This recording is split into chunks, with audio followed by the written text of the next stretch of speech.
Joseph and his brothers grew old and died, but their children's children stayed on in Egypt, where they became a very large family.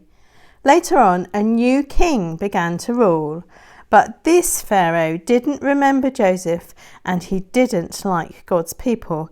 He made them work harder and harder. God's people cried out to God to rescue them, and God heard them. He remembered his promise to Abraham. He would look after his people. He would find a way to set them free. One day, Moses was looking after his sheep when something caught his eye. A bush was behaving very oddly. It was flickering with flames, but its leaves weren't burning up. He took a closer look. "Moses," boomed a big voice. Moses leapt back. The bush was talking to him. "I have heard my people's cries," God said. "I have seen their tears, so I have come down to rescue them. Go to Pharaoh and tell him to let my people go free." Moses was afraid, but God said, "I will be with you." So Moses went to Pharaoh.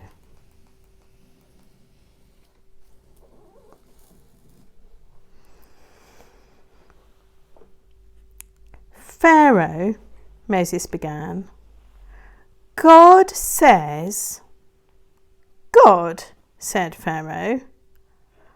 "Never heard of him." Moses kept going.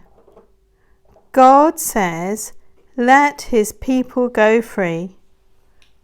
"Why should I?" Pharaoh said. "Don't want to." "Won't." So he didn't. So God gave Pharaoh 10 warnings called plagues. First, God turned the river Nile into blood. No one could drink the water, but still Pharaoh would not let them go. So God made frogs.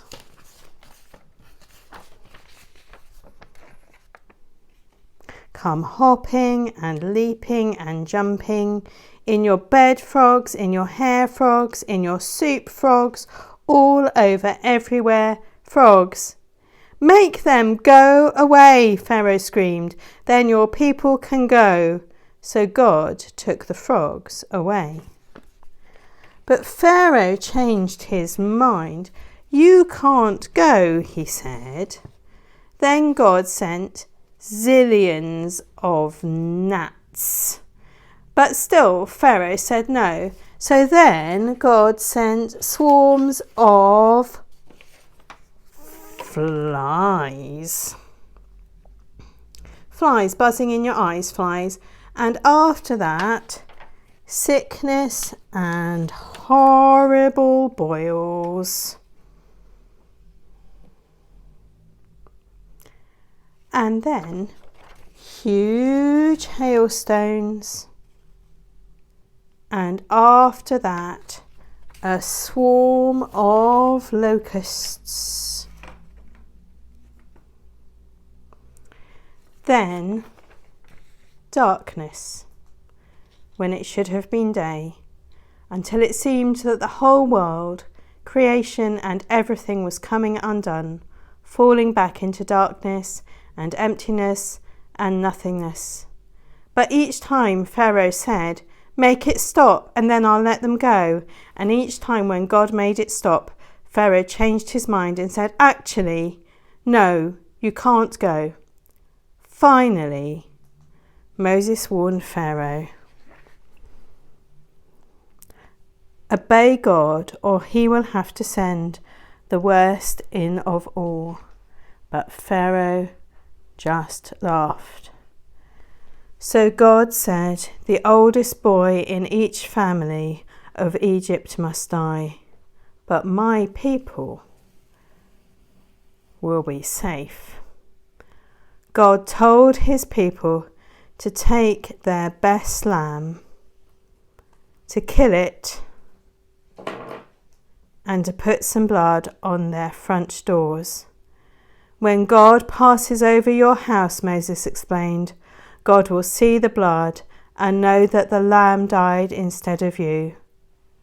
That night, it was just as God said.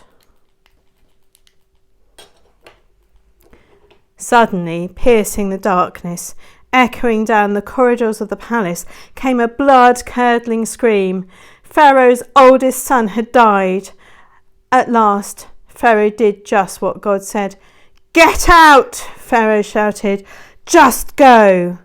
So that very night, Moses and God's people fled Egypt and out of slavery. They were free at last. God's people would always remember the great rescue and call it Passover.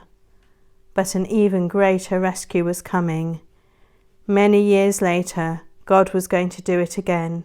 He was going to come down once more to rescue his people, but this time, God was going to set them free forever.